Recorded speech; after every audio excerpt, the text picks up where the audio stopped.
The Outlanders Journey. Tier 1, Level 3. Chapter 15. Arc. You are floating in a rancid, viscous pool. Long, bony fingers massage your head, and a crackling voice whispers in your ear.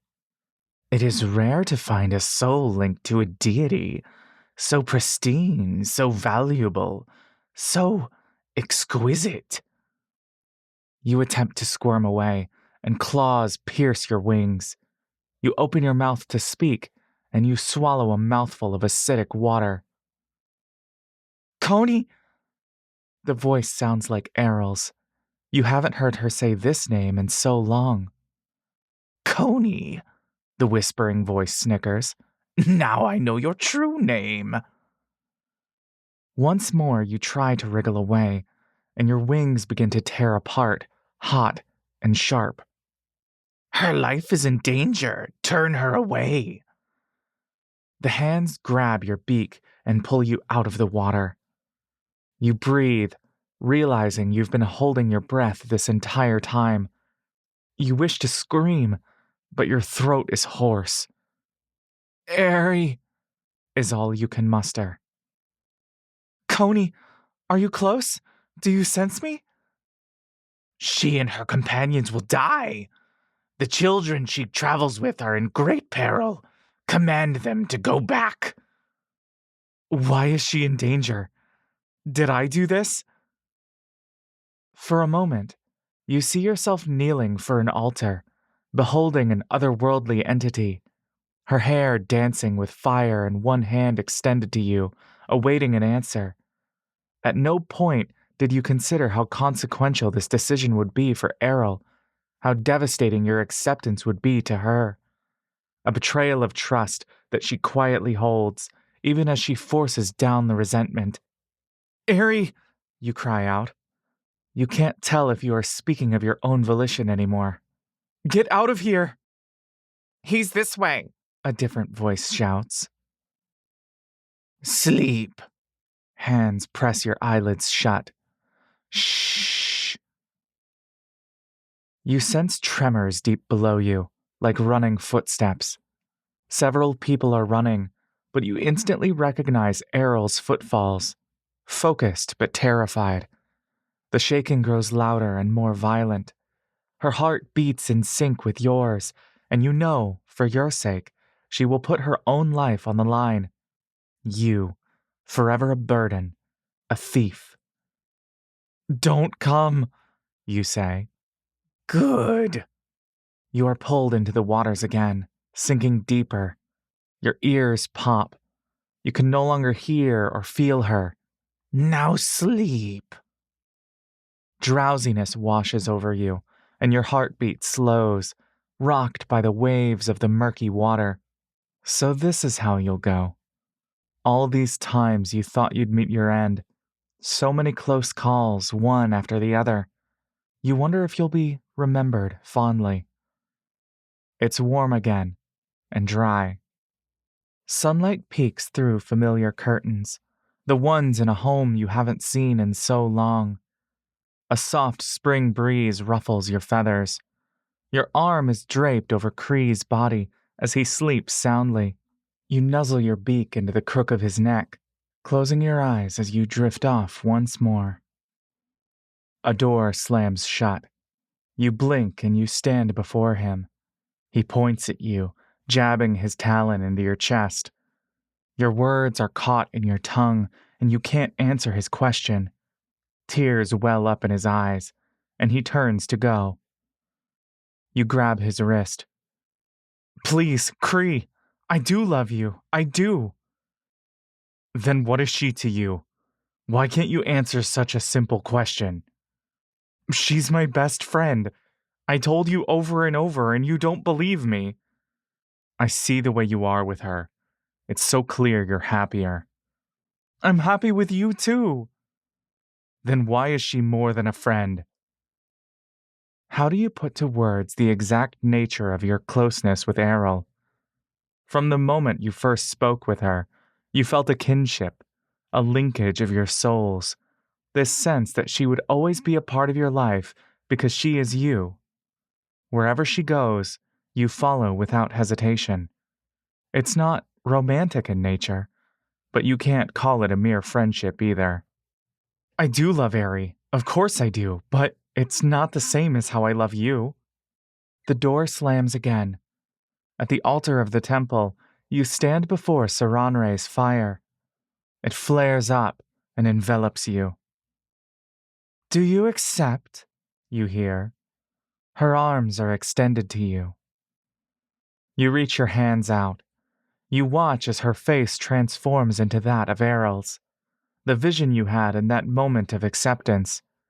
You took her offer because you desired the opportunity to stay with Errol, to travel with her, to connect your fate with hers. Not once in that moment did you consider the damage that your selfishness would inflict. I see him! You open your eyes. You're enveloped in darkness, but the hands are gone. You rise to the surface, and you emerge on your back, staring at the ceiling of a strange shack, peppered with flickering lights. You open your wings. They are free, but sore. You're unable to flex them. There's a commotion outside. Shouts and the clashing of swords. A high-pitched, blood-curdling scream. Amidst the crowd, you find Errol's heartbeat again. A door crashes open, and light pours in. You sense Errol diving into the water, swimming toward you. Following behind her, you spot a glimpse of Reka soaring through the air. For a moment, you lose track of him, but the flapping of his wings is close. You hear him floating down, the gusts of his beating wings causing small waves at the surface of the water. He grabs your shoulder. Pain courses through you, but you know you are under his protection.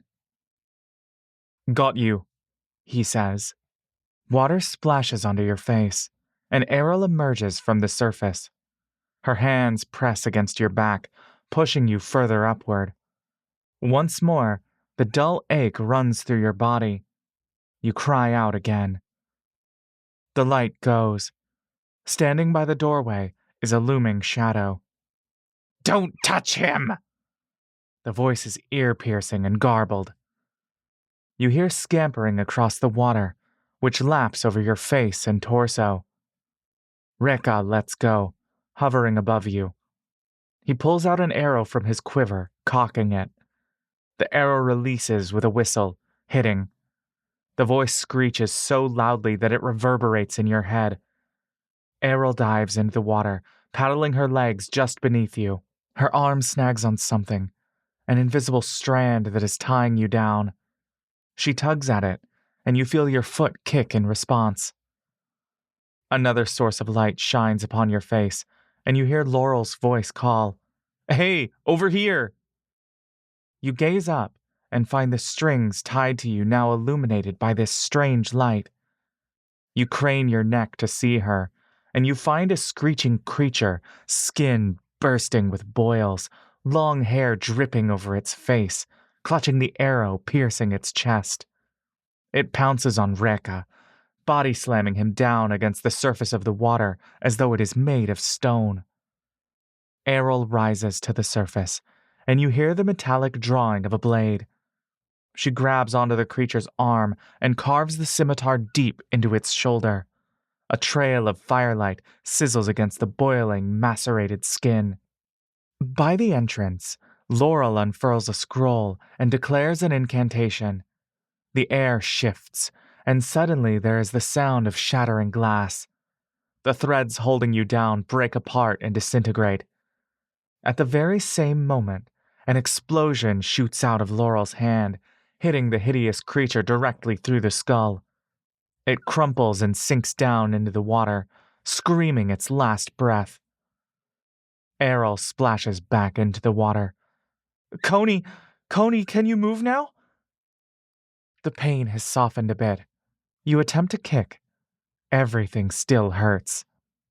Reka swoops down and, wrapping his arms around you, pulls you into his chest. You all wade towards the exit, the light growing more and more blinding. Laurel dashes back outside. Soon, you hear more screaming. It sounds like Dura's voice. You take hold of Errol. "What's going on?" you say. "Shh," she says, reaching the edge of the waters. She drags you ashore. In the light, both you and Errol are covered in this blackened, rotting sludge. She drapes your arm over her shoulder, and Rekka hovers to your other side, steadying you by the waist. In unison, all three of you step outside. Another creature staggers back, nearly tripping over itself. Its arms wrap around Dura's stomach, its claws tearing through the thick hide armor. "You cannot kill me!" it cries. It takes a moment for your eyes to adjust to the sunlight, but you make out its grayish-purple skin, its tattered robes, and its long claws. "Let me have her, child, and I will show you the way out of the Feywild." It points at you. "And I will lift this curse of the fire-touched one." Everyone has surrounded it, holding their weapons, waiting. From a cursory glance, no one seems to be missing. Without your help, everybody managed to reunite. You push yourself off Errol and Rekka. If you are to be this burdensome, you might as well do what you can. You point at the creature. "What do you want from us?" "We only seek to survive. We are no different from you. We need one more sister." Laurel steps forward and raises her hand, displaying a strange tattoo that you've never seen before. "One word, and I'll summon it to destroy you," she says. The creature halts, eyes now terrified. You raise your hand and point at the creature. "Drop her," you command. Once again, the air shifts in response to your magic. You watch as your vision fragments into two separate versions of events. One in which the creature does not let go of Dura, and one in which it does, allowing her to escape. You stare into the latter reality, closing your talons around it. The other one shatters into pieces. In a flash, your vision combines back into one true sight, and you watch as Dura crawls away, one hand desperately clutching her belly. The creature wails and drops to its knees, beholden to your command spell. "Go, go, go!" Laurel shouts, ushering everyone. She points up at a strange flying cat weaving in the air. The animal begins to float away, and everyone makes chase. All of you run, and you listen to the sound of the screeching creature, wailing with deep grief. "I'll kill all of you!" it screams. "You murdered my sister! I'll find you if it's the last thing I do!" The entire area is thick, muggy swampland, more rancid than anything you've ever smelled.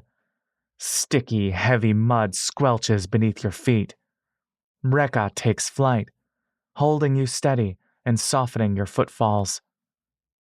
Laurel motions ahead, and you see a peculiar dancing person spinning about joyously, their skin and hair almost pale white. They point to Laurel and blow a kiss at her. "Oh, you clever little thing. I'm so glad I picked you. Take care of Saki in the meantime. Remember to keep me entertained." The air twists, and your body is instantly lifted into the air. Errol pulls your head into her chest. Multicolored lights swirl about you, and you all lurch. The dancing person's laughter echoes, and before you can process everything, frigid winter air chills your face, instantly freezing the water in your clothes. You smell the salty brine of the sea. You fall, crashing into ice-cold, churning water.